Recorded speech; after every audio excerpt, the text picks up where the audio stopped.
Да, ќе има нови вработувања, но тие секако треба да го следат и трендот на излез од администрацијата.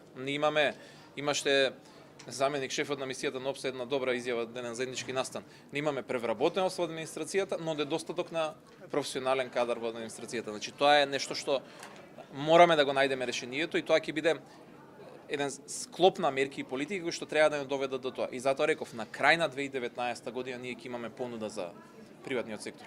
Но до тогаш ние ќе треба да го решиме проблемот и да не оставаме да не ги решаваме проблемите во институциите. Ќе треба да најдеме соодветен кадар кој што треба да ги пополни и некои празни места. Во поглед со изјавите во последно време околу наводниот вишок во јавната администрација, како синдикат на управата и правосудните органи на Македонија, можеме да кажеме дека сме помалку затекнати, бидејќи во првични преговори со новата влада и од јавните изјави на министерот и на премиерот беше дека ниту еден јавен службеник, односно од јавната администрација, нема да биде отпуштен на работа.